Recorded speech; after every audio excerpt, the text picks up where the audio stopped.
It's such an honour to be introducing our incredible co-leaders, Sian and Jonathan. You'll have seen their work across the country in the media, and I feel like it's been a real honour to have worked alongside them and seen the behind-the-scenes operations. Behind the scenes, they're there galvanising support, supporting our messaging and being clear leaders and supporters of this party. And they've overseen our biggest election wins for councillors, for MEPs, and overseeing our current Green Wave. It's such an honour to have them as our co-leadership, and it's an honour to welcome them to the stage now. Sian and Jonathan.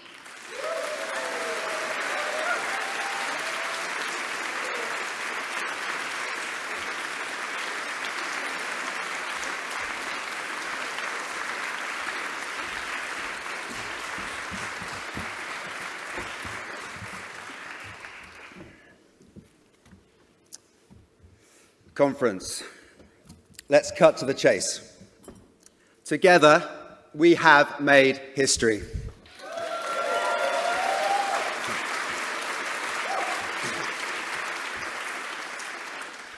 At our autumn conference last year, we said that we wanted to take things to the next level, that we were ambitious for our party, and we put the other parties on notice. We said we would stand up for the kind of country we want to be, stand up for freedom of movement, be courageous and uncompromising on the environment, and that we would never give up the fight against austerity and inequality. Yes to Europe, no to climate chaos. Our message has been loud, it's been clear, and it's won us more seats than ever before.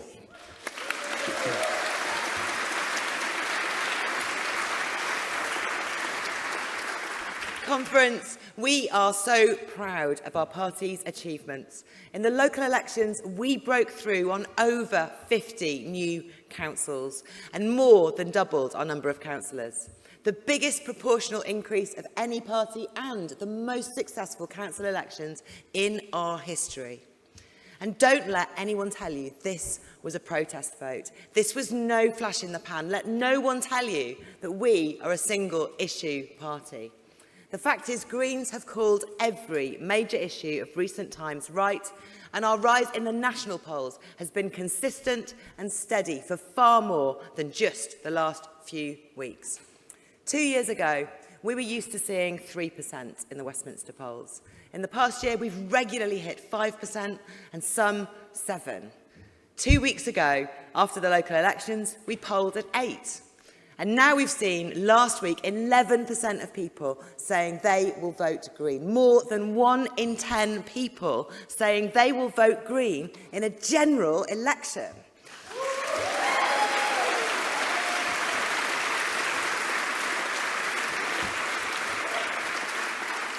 That rise in our polling for Parliament to positively European levels is also a tribute to the work of our Greens in Parliament.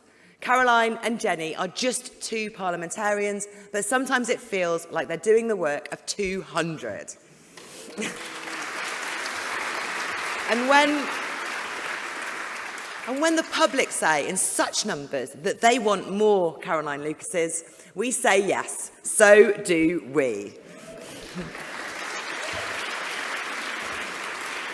Our magnificent council results saw people all over the country voting for people they believe in, like we believe in Caroline. Your work on the ground all year round made so many realise that when you vote Green, you get Green. And those new Green councillors are now hard at work, transforming their towns and cities. Inspired by Councillor Carla Denyer in Bristol, they are passing motions to declare a climate emergency, pushing Green ideas and holding the other parties to account. Because a Green in the room, at the table, in the town hall is the most effective opposition you can get. Green councillors, so many of you here today, really are changing everything.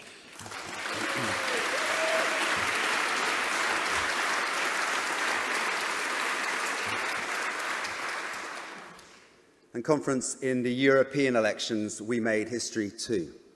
Coming first in places like Brighton and Norwich and Bristol, winning new seats in the North West, Yorkshire and the Humber, West Midlands, the Eastern region, and for the first time, beating the party of government.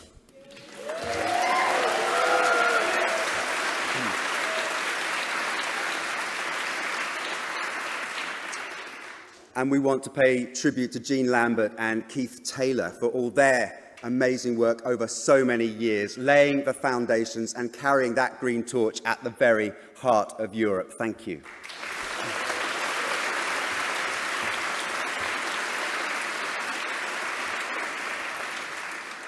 And now we have the Magnificent Seven. Scott, Gina, Ellie, Alexandra, Majid, Catherine, and of course, Molly. Re-elected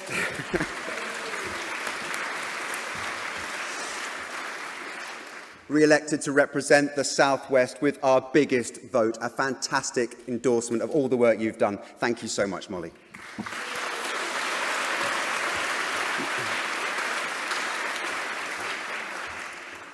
And conference, what a time to be in Scarborough.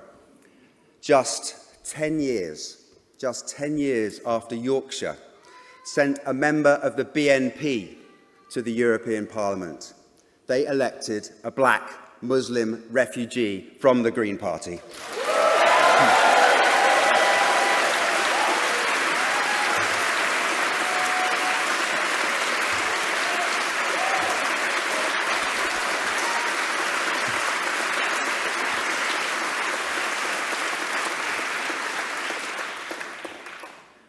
Conference, today we pledge our support for all our Green MEPs, standing against the far right, standing up for equality, standing firm for climate justice.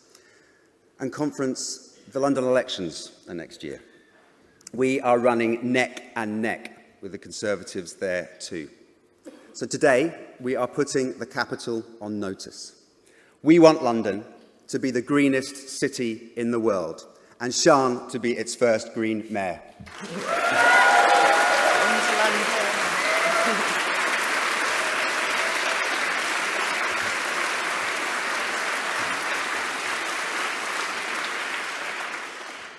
Conference, at last the world is waking up to the climate emergency. The UN has warned we have just 11 years to turn things around, that we face unprecedented extinction and loss of our natural world. And something very special is happening in response. There is a new spirit of resistance. And now even the BBC is talking about climate chaos. We've seen this spirit in Extinction Rebellion. We've seen it in the school strikes. We've seen it when Greta Thunberg sat on the steps of the Swedish Parliament and said, enough is enough. The Green Wave, which swept Europe, was a testament to the work of Green parties, yes. But it was also thanks to the dedication, the sacrifice and the perseverance of defenders of the earth going out on the streets across the continent, from London to Lille, Leipzig to Leeds, Linköping to Liverpool. In the face of an unprecedented crisis, people across the world who have never done this before are taking unprecedented mass direct action and breaking laws. These peaceful protests need a proportionate police response, not time and effort spent pursuing them in the courts when we all, police included, have better things to focus on. The police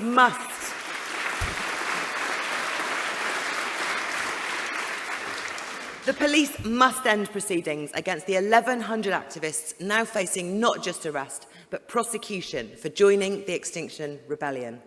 Today, conference, we call for a climate amnesty. No further action against those who stood up against the greatest threat we face. These heroes must be set free.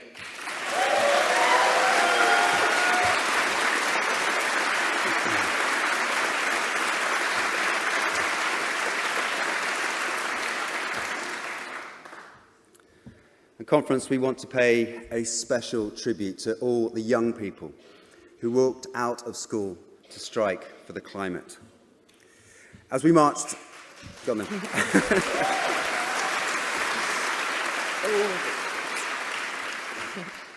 As we marched alongside them, they told us They were calling out our generation and the ones that had gone before, asking why they should go to school when their very future is being stolen from them.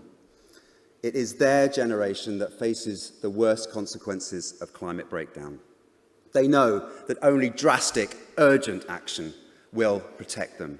Some as young as 9 years old. Conference, they aren't the leaders of tomorrow. They are the leaders of today.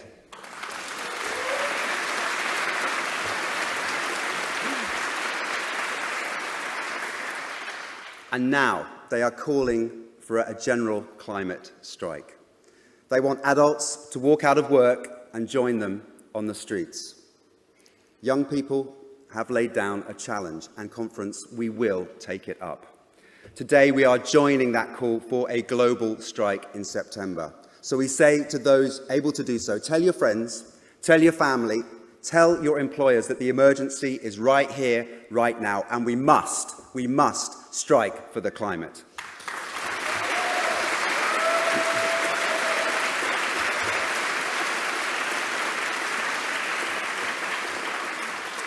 Conference, the challenge we face is not purely an environmental one.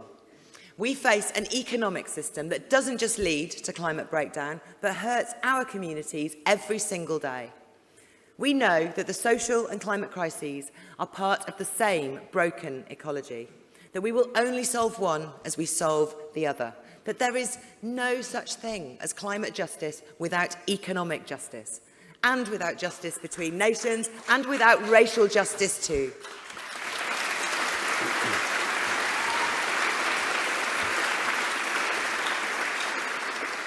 Solving all these crises means making the links and taking radical, bold action across the board. So it also means an end to the prison industrial complex and the evidence-free overuse of incarceration.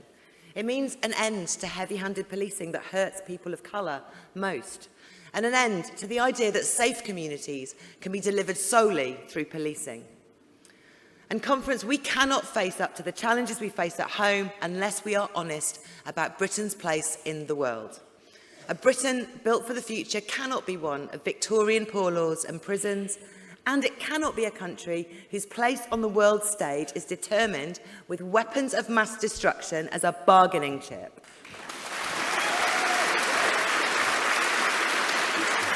So, we restate this here today, loud and clear.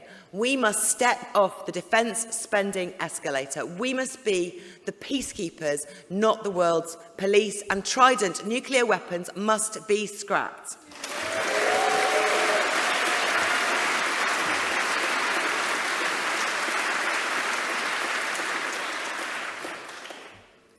The Conference, it's not just Trident that must be scrapped. We need to think hard and fast about the infrastructure a Britain built for the future really needs. It means no nuclear power, not wasting 30 billion on road building or 10 billion a year in fossil fuel subsidies or fracking for new fossil fuels or airport expansion. And that's why today we are not just calling for the scrapping of the environmental vandalism of HS2, but proposing we invest the tens of billions instead in the real transport revolution that this country desperately needs.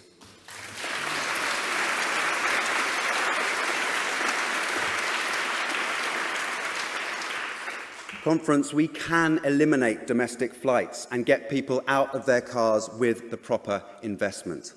Upgrading and electrifying lines, building new cross-country routes between our cities and putting more freight on the tracks. And investing locally too in new bus services, cycling and walking. Nothing less than wholesale transformation of our transport network.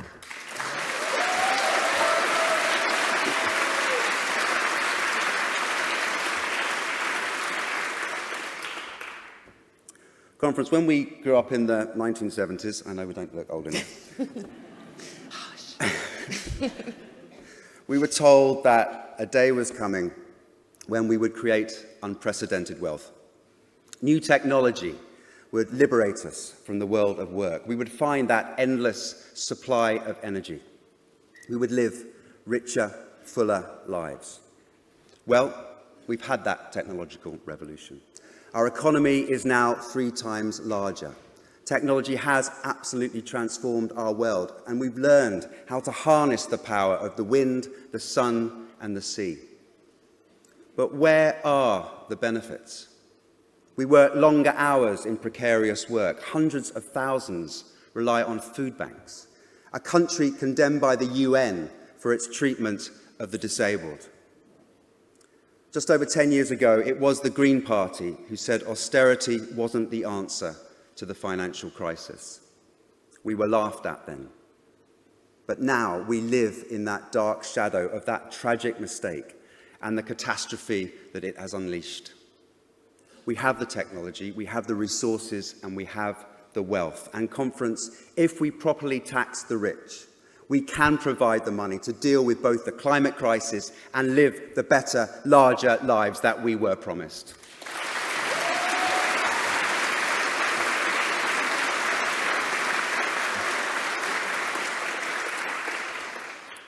And our message to the Chancellor is this. You say we can't afford it. We say we can't afford not to.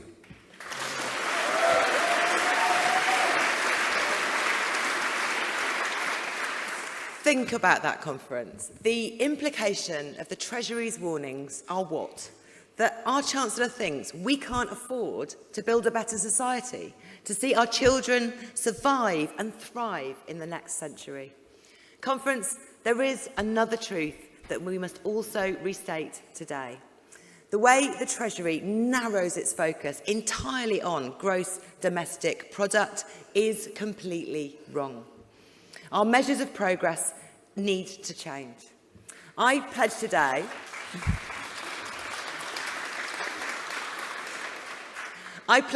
that Greens will, wherever we have the power, rip up and change the Treasury's rules on how we spend public money and count what really matters.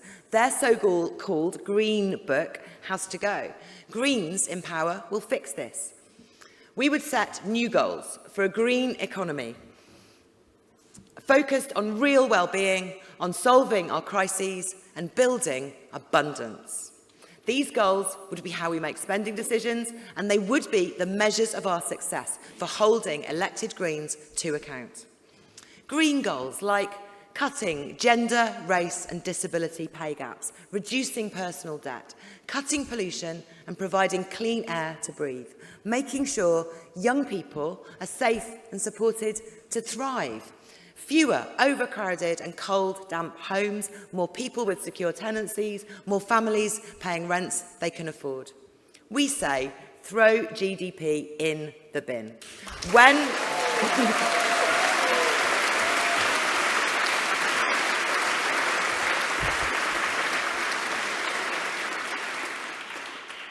our communities are thriving, our young people are reaching their potential, and our streets and homes are healthy and safe, then we will know that our economy is working.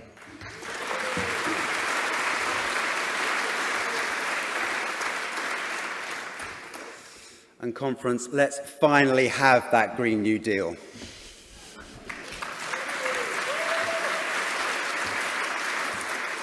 The biggest, the boldest, the most ambitious plan for jobs, for industry, for our towns and for our cities.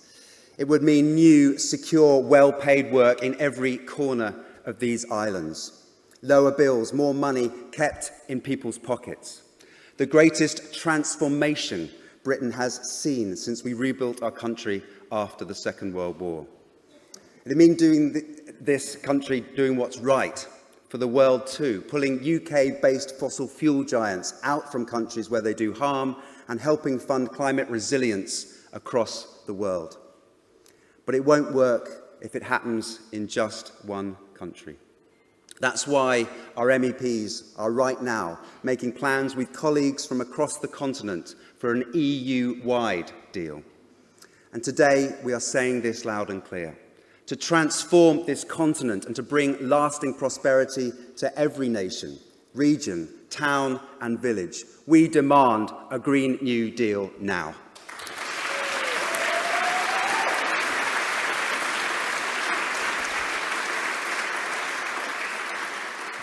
Conference, this is not a time to talk about managed decline. It's time to talk about the abundance we could build. We have won the argument about delaying the end of the world, but we owe our young people much more than just winning them a few more years. We owe them the policies and plans to build a world that's amazing.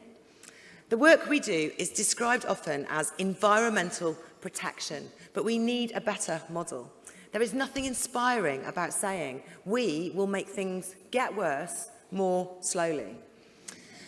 The new, fiercer carbon targets mean not just cutting down what we emit, but building up what the Earth absorbs. And that's our opportunity.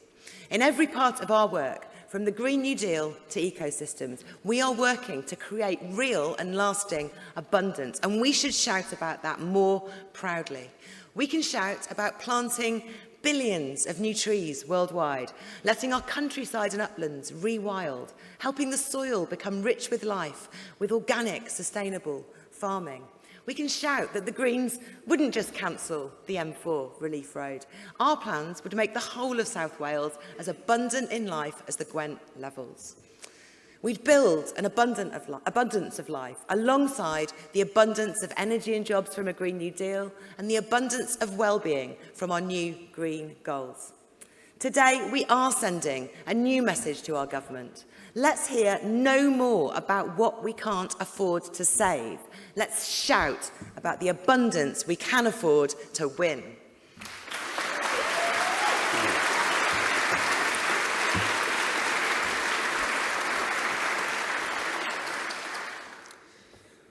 Conference, there's another very immediate fight that we have to win, and winning it is not going to be easy. Yes, the Brexit project is falling apart. The Prime Minister is going. The deal can't get through Parliament. Public opinion is shifting decisively for remaining in Europe. But to win the people's vote, we need to make our message very, very clear. It's a message of remain and transform. Keep our seat at the top table. Keep that easy trade and cooperation with our nearest neighbours, yes. Benefit from workers' rights and environmental protections, but also transform the country and the continent. That must mean redoubling support and investment for regions and nations long forgotten by the Westminster elite. It means ending austerity and repairing Britain's social fabric. And it must mean being honest and positive about migration, never pandering to the scaremongers, the hate mongers, or being afraid to make the case for freedom of movement.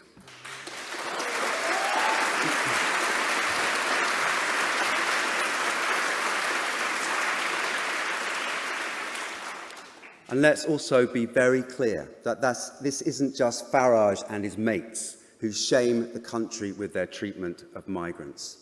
This government is culpable too.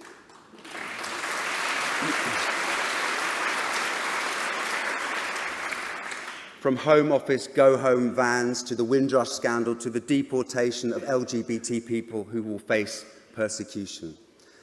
People like Ken Macharia, a gay man from Kenya. He's lived in Britain 10 years. He's built a life in Bristol. And on Monday, he received a letter from the Home Office saying he should return to a country where gay sex is banned and where violent homophobia is rife. He's now stuck in limbo, just waiting to see what the next move is. Ken's testimony is heartbreaking. This isn't some sort of game, he said. I'm not a number. I'm a real person with a life in this country who is simply demanding to be protected from extreme danger. Conference, this treatment of people as figures on a spreadsheet is not a mistake. It's government policy. And it is Theresa May's shameful and scarring legacy.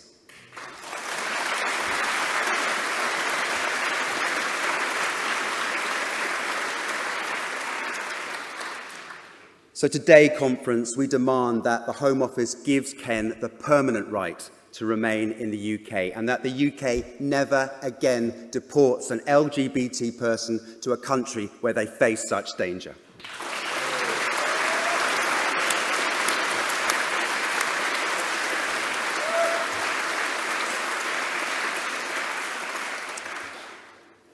Conference, we also need to start talking about the democratic crisis. Our multi-party democracy is trapped in the cage of an ancient electoral system. It can't go on like this. People outside 90 marginal constituencies can no longer be told that their votes won't count. How can it be right that in the southwest, 90% of those elected in 2017 were Conservatives, despite the party only winning half of the vote? Remain and transform must mean an end, once and for all, for the first-past-the-post stitch-up that has so damaged democracy and fanned the inferno of anger that people feel at the political establishment.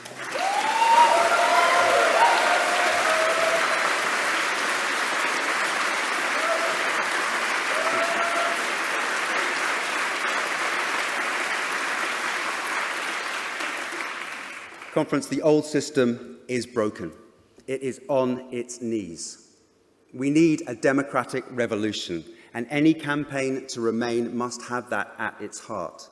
So today we call for proportional elections to the House of Commons, citizens' assemblies and a constitutional convention to shift power away from Westminster and back into the hands of the people.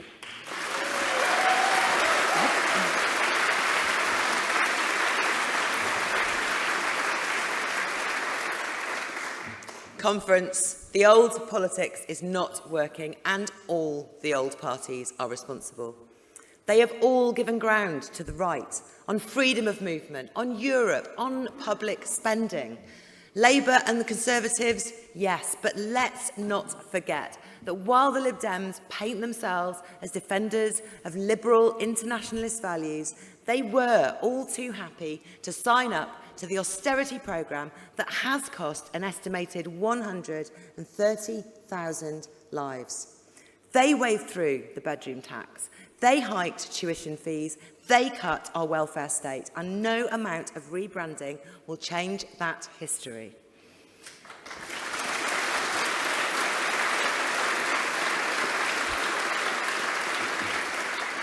Everywhere we go, we hear one thing repeated. People are sick and tired of business as usual. They are sick of half measures, of backroom deals, of politicians who say one thing and do another. Conference, when people voted Green in May, they knew exactly what they were voting for. They were voting for hundreds of new councillors who listen to their communities and work hard from the streets to the council chambers. For a stronger and bigger group of MEPs who have the plans we need to get out of the climate emergency in time. For a party that's right on the big issues of today and with the big ideas for tomorrow. For a party full of committed, tenacious people, from teenage climate strikers to anti-fracking nanas, refugees to teachers, doctors to local champions.